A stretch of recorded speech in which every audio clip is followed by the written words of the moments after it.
Hey everyone, welcome back. This is the machine that got me into crawling. I bought it pre-abused for $150. It was a Red Cat Gen 7 Pro that I have somewhat de-pro'd. I do like the cage inside that the Pro has, and the rear hinge for the body that allows it to just be lifted up. I think I'm going to replace the Velcro with body pins though, because it just opens up too much while I'm trying to drive it. But this was what got me started, and the progression of it. I did all the no-cost modifications to it that you could do, which is tuck the bumpers in and all the little stuff that they tell you, moving the shocks around. I also trimmed the bumpers a little bit so they would clear the wheels. But recently somebody asked me why this thing can climb so steep, so I thought I'd do a video on that. Basically, I've done a couple of things to make it climb steep. I was out driving it today, so I'm still pulling dirt off of it. But anyway, I put on TRX's TRX shocks. They're 90 millimeter, and that's one thing I did that really made them nice. I also put on Proline Rc tires. Wheels and tires are the first upgrade you should do. Get a nice set of metal bead locks, and I really like the Hyrax. They're fantastic. And when I did the front ones, I actually put those stick-on iron weights on it. They're little square, like rectangles. They're 5 grams a piece, and I have it lining the inside of the rim here. And on the back, I have Crawler Innovation 2-stage foams, and I have Prolines in the front. I wanted the backs, they're a lot stiffer than they were, especially the backs. They're a lot stiffer than they were from the factory. And I like that because when you're side hilling, the tire doesn't collapse and let the truck tip over. And we're not dealing with full scale stuff, so full scale stuff doesn't always apply. I know you air down for full scale, but in this, if you have a super soft tire, it's like driving on a flat, and I don't think that's helpful. And it will tip the chassis on a steep incline as well, and it basically squats the back end so much it'll want to tip over. Another thing, I've got a mess of wires here, and that's because I have an $8 eBay lighting system. It works good though, underglow system and everything. This is the key to climbing steep. Brass out your front axle. Don't do the back, because the front sometimes has to pull the back up, and the lighter it is, the easier it is. It's like when you're doing a pull-up. If your legs are real skinny and you're real skinny, it's pretty easy. If you're fat, you got big legs, there's just more weight to pull up, and it's hard to do. So same applies. It's just physics. I want that front axle to be heavy and all the weight down low. Some of my other upgrades, I've went ahead and did a full metal rear axle just because it needed it. Oh, also, when you go to put 90 millimeter shocks on these, what'll happen is if you have a stock thickness front drive shaft, it will hit the battery tray and stop. You'll have no articulation. So I don't know if you can see it in the video here, but I actually had to notch my battery tray a little bit. I didn't notch through it, but I notched into it for the drive shaft, because it hits right here, or it used to until I notched it in.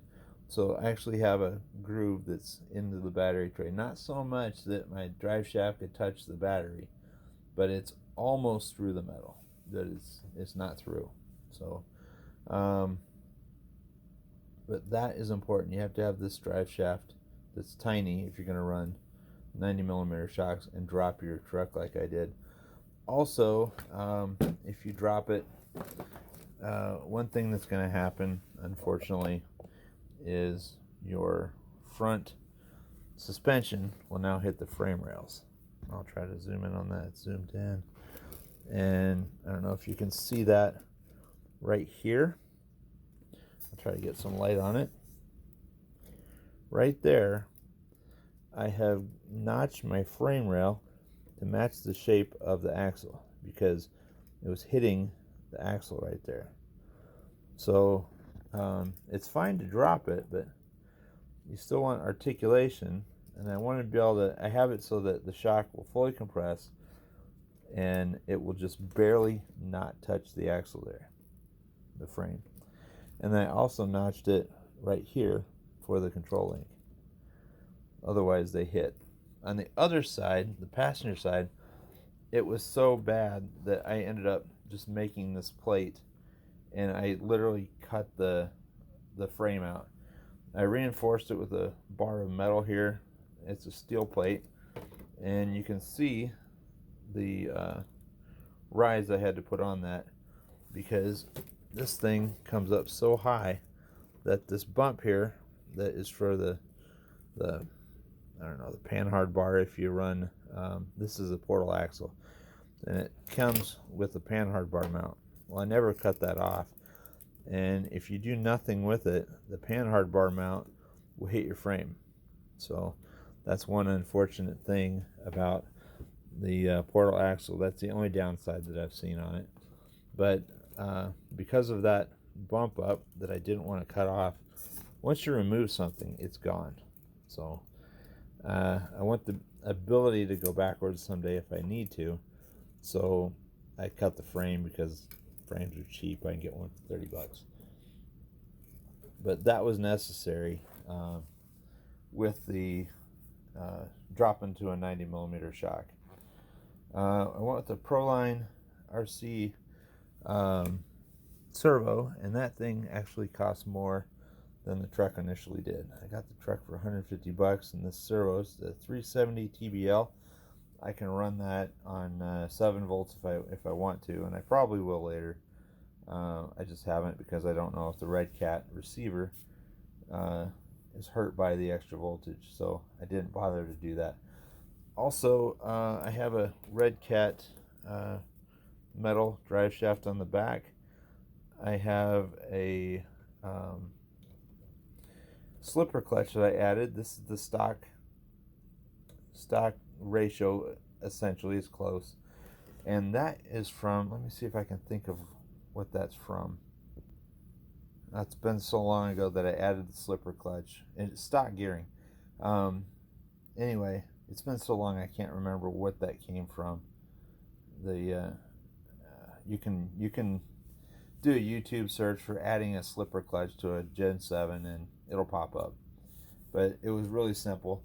So when I added the portal axles, I did not install the portal gear system because the portals cut the gear ratio down by 50%. So it's 50% slower, but you get 50% more torque. And then I ran it on a 3S LiPo, got 25% of that back.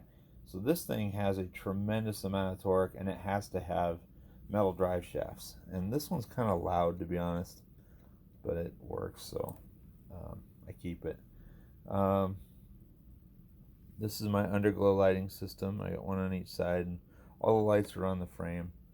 But the Gen 7 is actually a really good place to start if you want to have a good crawler. It's just like any other crawler, it's a starting place, and if you're going to replace all the parts anyway, why not start with something cheap that has forward battery mount, which is awesome. It's right where you want the weight, right behind the front tires. Everything is right here. Most of the weight's in the middle, if not forward middle. And I know I'm giving up some performance by running with the cage still, because that makes it a little more top heavy.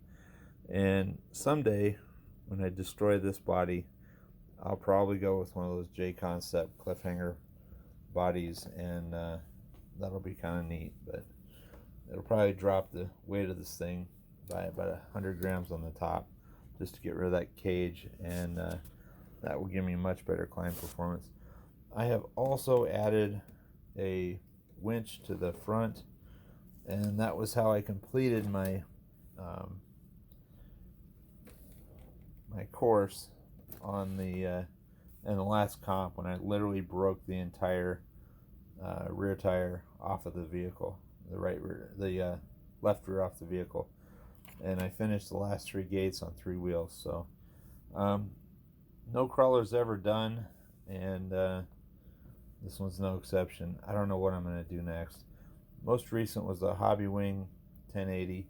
I do know what I'm going to do next. The next thing, I already have a aluminum transmission case on the way, and I have a metal center housing for the front axle, but I'm probably not going to install it for a while, just because this is already an 8.5 pound rig, and it's pretty heavy. So, but if you want to know why, in a nutshell, why it climbs so steep, it is because of the everything's slammed, and I got a bunch of weight on the front axle. That's it. We'll talk to you later.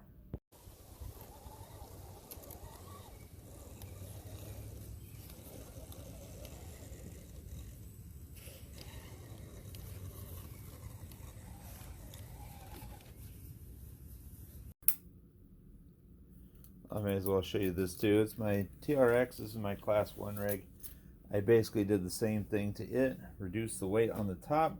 Got rid of a lot of stuff like the sliders on the sides, because it's just useless weight you don't need. I got rid of the, I don't think it ever had wheel arches.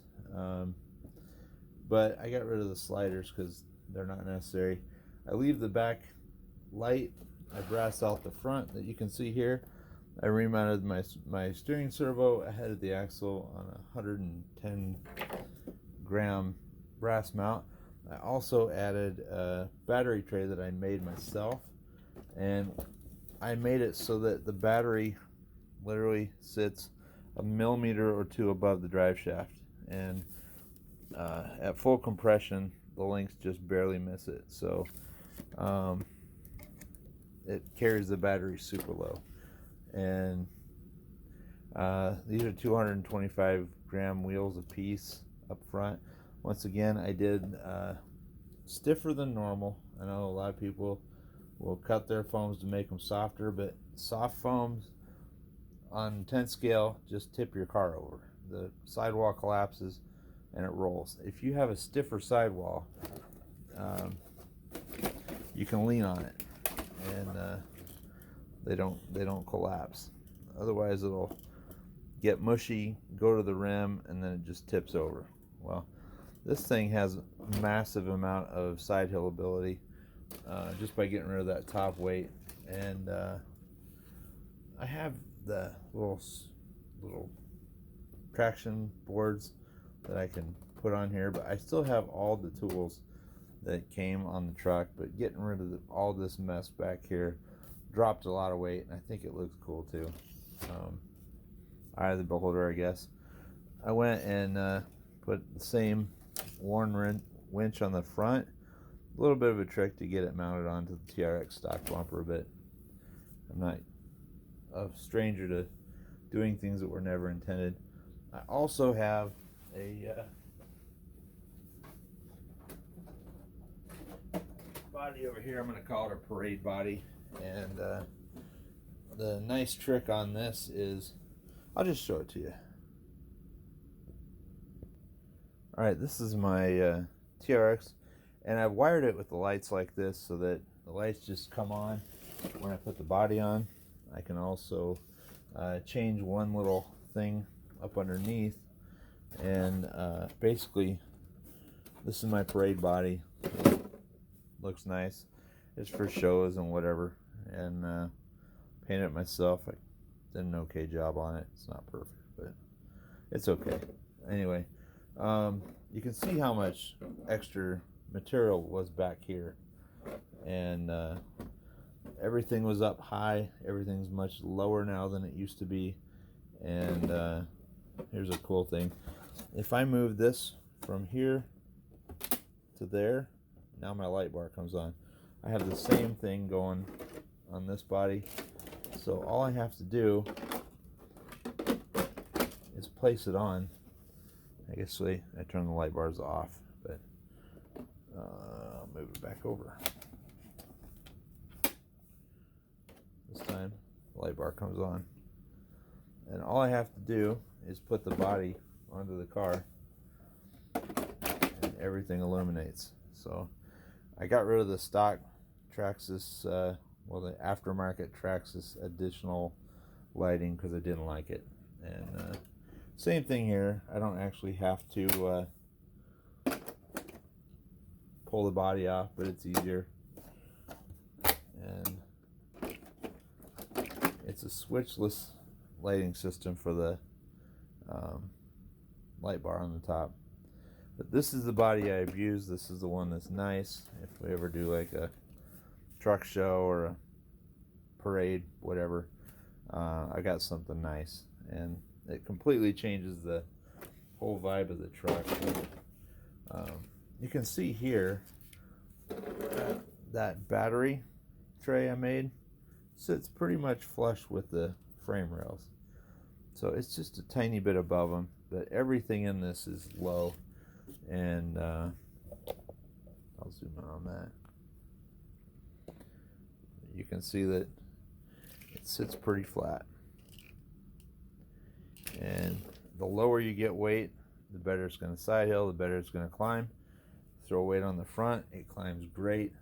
And I guess that's all for tonight. Also, I don't know if I mentioned it, I have a metal plate on the front of my Red Cat that I added because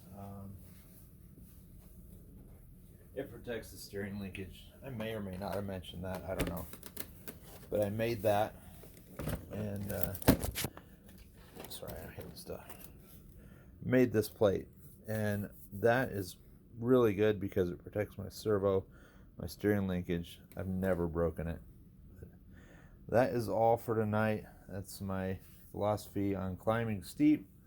Get the weight heavy down low, as little as you can up high, have the weight forward. That's it. That's how to make them climb. Good wheels and tires. Talk to you later.